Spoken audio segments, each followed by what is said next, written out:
dalam momen ini selain saya juga mengekspos pengungkapan kasus ya, narkoba yang kita bekerjasama dengan Bea Cukai, dengan kepolisian, bersama-sama kita bagaimana mengurangi masuknya barang narkoba ini ke Indonesia dan mengurangi juga dan meminta untuk permintaannya kita kurangi.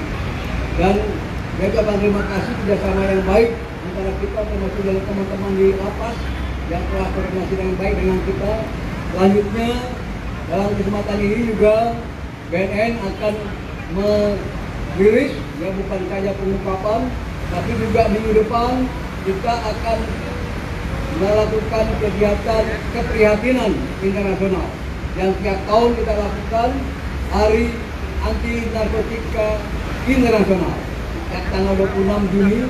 Nah, pada saat itu kita lakukan hari keprihatinan, kita harapkan semua ya, pejabat dan harapkan juga Bapak Presiden dan pimpinan pemerintah kita termasuk Pak Gubernur, Bupati bersama-sama kita.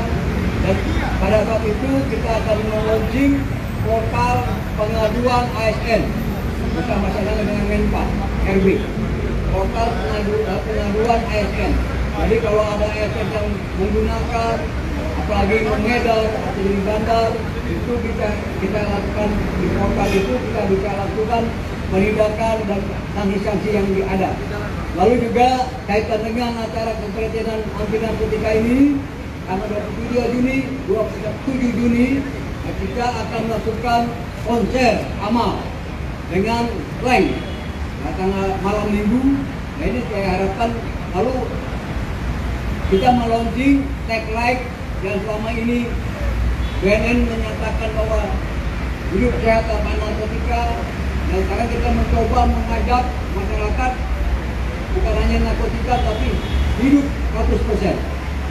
Hidup 100% itu artinya hidup tanpa narkotika, tanpa korupsi, tanpa radikalisme, lalu yang sekarang jadi tren tanpa wabah penyakit corona. Nah, ini kita harapkan hidup 100% ini ya, kita mewujudkan manusia Indonesia seutuhnya. Ya, fokus saya adalah bangsa Indonesia harus sehat, hidup 100%, dan juga yang paling penting adalah untuk generasi muda. Generasi muda yang akan menjadi bonus demografi Indonesia. Bonus ini harus sehat, harus cerdas. Karena 2035, 2040, bonus inilah yang akan mengisi Indonesia. Indonesia akan menjadi 3 dan 4 ekonomi dunia. Itu yang kita harapkan. Itu saja dari saya. Mungkin ada pertanyaan, mungkin ada tambahan dari Pak Deputi, dan kami silakan.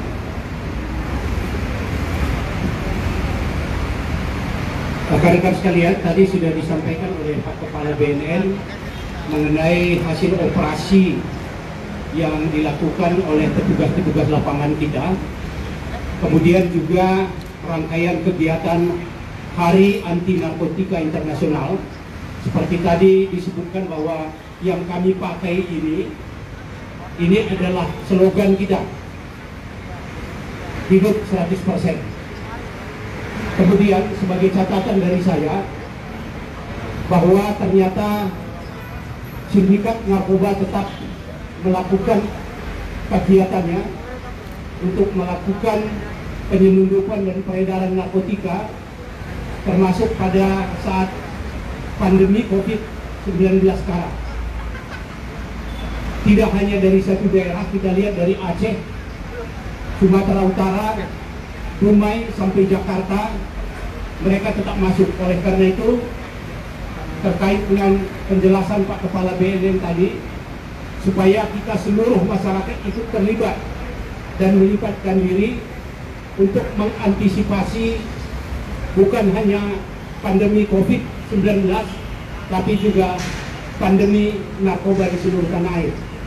Saya kira itu yang perlu saya sampaikan. Barangkali dari Bea Cukai ada yang perlu disampaikan. Baik, terima kasih kepada yang menghormati Bapak Deputi, Bapak Sekuritas. Alhamdulillah mulai tahun ini Bapak kami laporkan juga Bea Cukai sudah terbentuk Direktorat Narkoba. Jadi setelah dari Subdit setelah naik ke Direktorat, mudah-mudahan dari ini akan makin kuat dukungan untuk pemberantasan narkoba, khususnya kerjasama dengan teman-teman BNN dan teman-teman MAS dan lain-lainnya. sehingga kami 100% cukup 100% untuk memberantas narkoba dengan lahirnya direktorat baru di Bia Cukai. Dan ini mudah-mudahan kita juga makin memperkuat sarana perasaannya, Pak. Mudah-mudahan ada tambahan kapal dan sebagainya, sehingga kita bisa memperkuat border kita dari masuknya narkoba yang tidak kita inginkan dan merusak generasi muda. Itu saja, terima kasih. Assalamualaikum warahmatullahi wabarakatuh.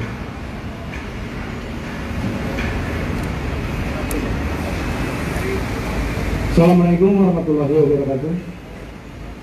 Saya dari Direktorat Jenderal Pemasyarakatan, Kementerian Hukum dan HAM,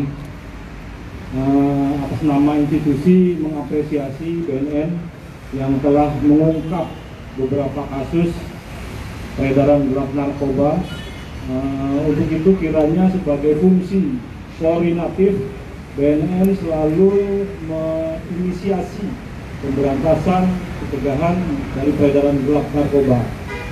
Untuk jajaran institusi pemasyarakatan, dalam 3 bulan ini kami akan terus-menerus meminimalisir pengendalian peredaran narkoba baik di dalam maupun di luar lapas.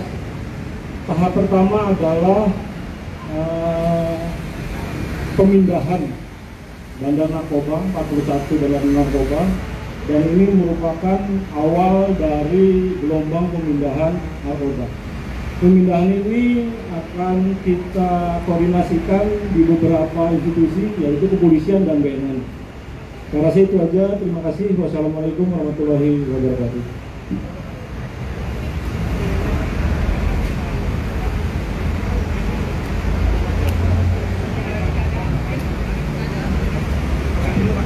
Ada yang perlu ditanyakan, silakan.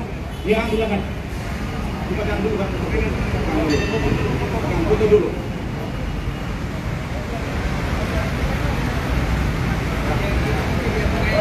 Silakan. Kawan-kawan.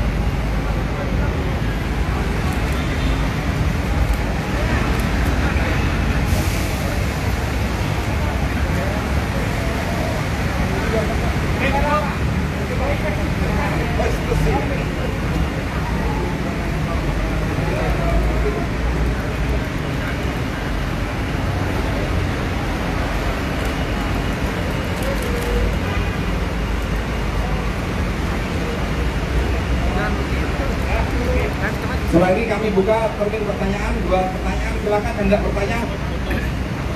Nama dari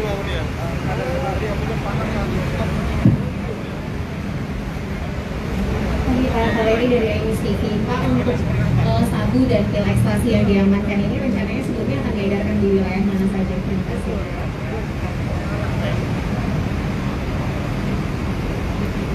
Baik, jadi kalau lihat dari jenisnya, jenis ini pasti dari wilayah utara kita, ya, dari wilayah bagian Kerajaan, dan masuknya lewat Aceh dan lewat Sumatera Utara. Jadi karena mereka rutenya rute Myanmar, jadi itu ada namanya, ada pulau di sana, lalu di Thailand lewat perairan di Selat Malaka. Lalu kalau yang kemarin polisi itu juga jenisnya nggak sama, ya, itu dari wilayah Modern Creation, Afghanistan, Iran. Jadi mereka hanya dengan lakbak, dan ini kita kerjasama terus, ya, jangan sampai Indonesia menjadi sasaran. Ini kita lakukan. silakan pertanyaan kedua. Jadi untuk peredarannya biasanya sesuai dengan hasil interogasi kita ini diedarkan di daerah Sumatera Utara, khususnya di Medan, Riau, Pekanbaru, dan kemudian di Jakarta, karena sebagian dia tangkap di Jakarta. Ada lagi? Ya.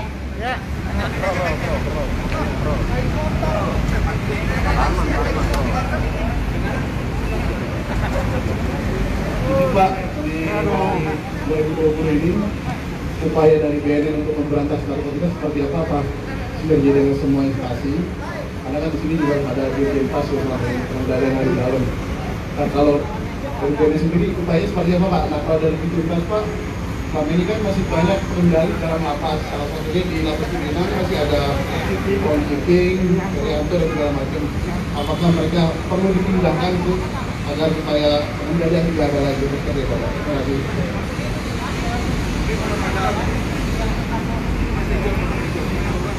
Terima kasih, saya coba menjawab ya. Ini ada beberapa target kinerja, ini ada target sasaran yang harus dicapai di 3 bulan ke depan. Yang pertama, bagaimana meminimalisir atau menghilangkan sama sekali peredaran yang ada terkait dengan warga binaan kemasyarakatan.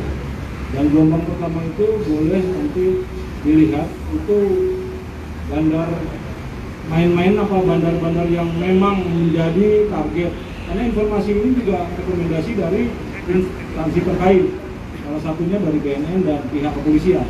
Oleh sebab itu 6 bulan ke depan mudah-mudahan target kita akan menyelesaikan tugas-tugas pemindahan bandar narkoba ke Nusa Kambangan, yang mana di Nusa Kambangan ditempatkan pada klasifikasi lapas super maksimum security, tapi sesuai dengan ketentuan yang berlaku. Suara itu. Terima kasih Pak Tejo. Baik, kita menambahkan dari lapas, kita sudah kerjasama baik ya, dengan lapas, dan juga kita mengajak kepolisian. Tadi disampaikan oleh lapas bahwa banyak memang pengiriman tersangka terdakwa itu hasil dari operasi kepolisian maupun dari BNN. Kami dari BNN, kami sudah koordinasi dengan Barreskrim, ya, Direktur Narkoba juga ada sudah datang ke kami, kita untuk menyamakan data-data yang ada, ya, supaya kita punya database yang sama, sehingga nanti yang diharapkan oleh lapas tadi bahwa berapa bandar siapa saja bisa kita lakukan. Dan ini juga perlu saya sampaikan untuk masyarakat bahwa kita dengan kepolisian memang SDM-nya kebanyakan di BNN ini kebanyakan ya, selain ASN juga dari kepolisian. Jadi juga banyak dari BNN ini yang karena sekolah mutasi ke kepolisian maupun dari kepolisian ke BNN. Kita sharing dalam operasi-operasi yang ada di lapangan. Demikian yang saya sampaikan. Mudah-mudahan nanti kita akan membantu dari lapas untuk mendapat data yang akurat, bandar-bandar mana saja yang harus dipindahkan ke super maksimum di Nusa Kambangan, super maksimum security. Itu kita kerjasama terus. Dan rata-rata kalau yang sudah kita kirim ke sana itu terkunci mereka, tidak bisa apa-apa. Ada berapa yang menjadi apa yang tadi saya bilang, ada berapa bandar-bandar besar, semua sekarang ada di sana. Dan sekarang kami dari BNN sedang tracing untuk pencucian uangnya. Ada berapa bandar yang ada di mana di Nusa Kambangan, kita tracing pencucian uangnya mereka, karena panjang mereka operasi, ya mereka juga melakukan pencucian uang yang ada, itu yang kita lakukan. Mudah-mudahan nanti dari Direktur PPU dalam beberapa minggu ke depan itu akan kita expose masalah pencucian uang yang dilakukan oleh bandar-bandar pencucian yang ada di lapas. Demikian, Pak, berarti Pak, apa kabar ini ada kaitannya atau teman-teman dari lapas atau hutan yang ada, Pak? Baik. Dalam satu kasus yang kemarin kita tangani, betul ada satu orang yang terlibat dari lapas, tetapi atas kerjasama kita dengan Dirjen Lapas itu sudah bisa kita temukan. Kemudian dari sindikat, sebagaimana saudara-saudara ketahui bahwa barang bukti ini juga berbeda, nanti mungkin secara detail kami akan jelaskan. Terima kasih. Nah, nanti akan disampaikan. Ya. Silakan. Ada yang lain?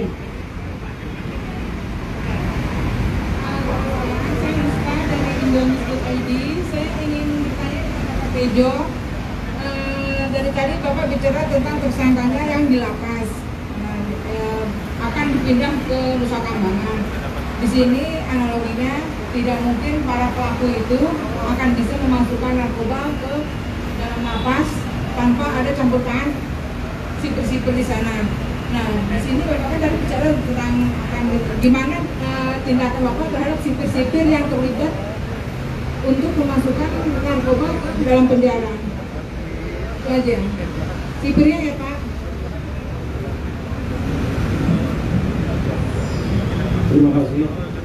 Jadi tren sekarang boleh nanti disampaikan. Tren sekarang perkembangan peredaran itu bukan di dalam lapas, tapi tren sekarang perkembangannya adalah peredaran di luar lapas yang terkait dengan warga binaan yang ada di dalam lapas. Untuk keseriusan Pak Menteri dalam menindak petugas yang terlibat kasus-kasus itu tidak ada ampun lagi. Pemecatan, ada beberapa kasus yang diinisiasi atau ikut serta terkait petugas lapas rutan sipir itu diberhentikan sementara, langsung diberikan sanksi pemecatan. Dan saya harus menyampaikan bahwa siapapun yang terlibat di jajaran Kementerian Hukum dan HAM akan mendapatkan keberhentian tidak dengan hormat. Karena saya itu sudah ada kasus, beberapa kasus, hampir 20 orang lebih, dan ada yang dipidana, bukan pecat aja. Kalau memang pidana ada 8 tahun, ada 15 tahun, ada kalapas yang dipidana. Jadi kita benar-benar serius untuk memberantas. Ada karutan, ada teman jaga, ada guru, pecat semua, berhentikan, pidanakan. Karena saya itu terima kasih.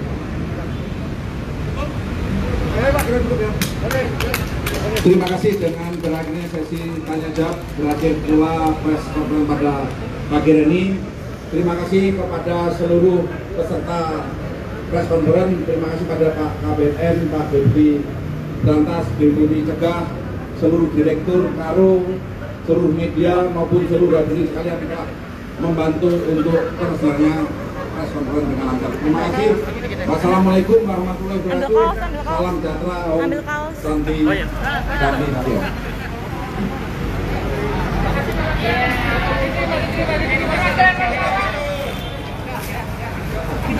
Pak, foto.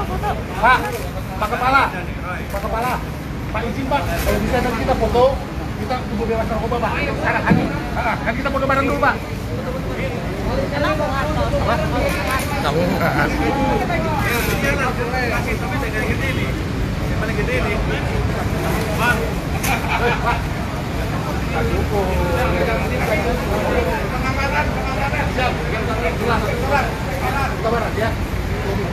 yang gede nggak ada Pak? Pak, yang ukuran gede nggak ada Pak? Pak, small.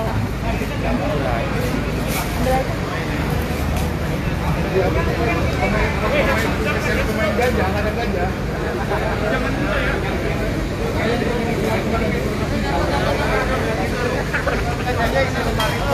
Dari ini semua. Iya. Banyak aja. Endorsan. Ini live loh. Live loh. Kenapa? Oh itu live, ya Allah.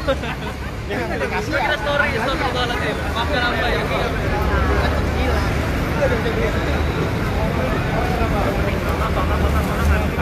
Deh, Pak.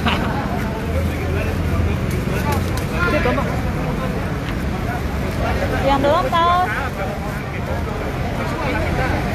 taruh aja di meja.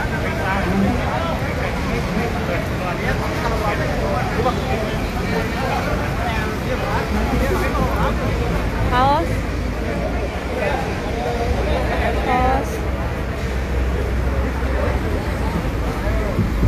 Nanti untuk anggota BNN jangan ambil dulu ya, kami dari wartawan. Untuk BNN, personil BNN nanti aja. Jadi,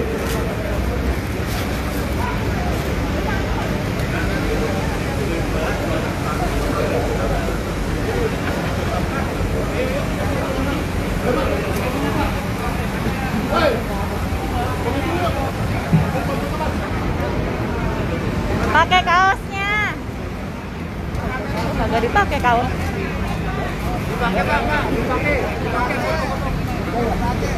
Dipakai foto.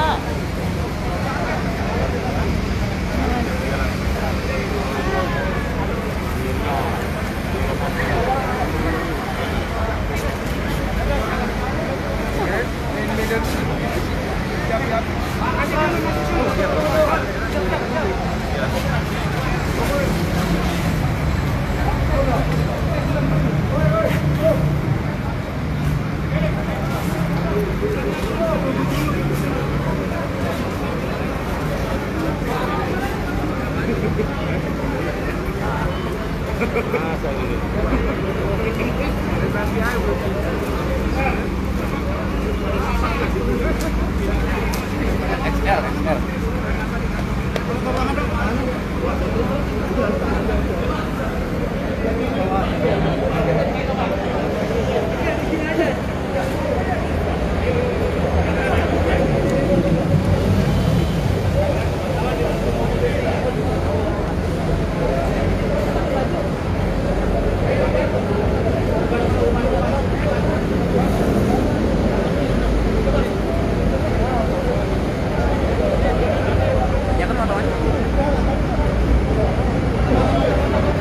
Mungkin kawan-kawan silakan foto.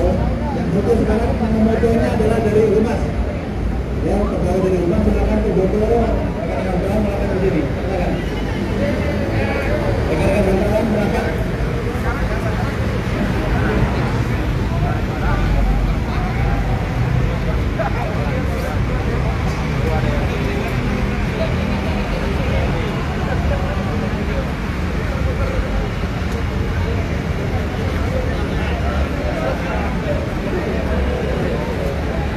Jangan lupa bikin ya gitu Pak.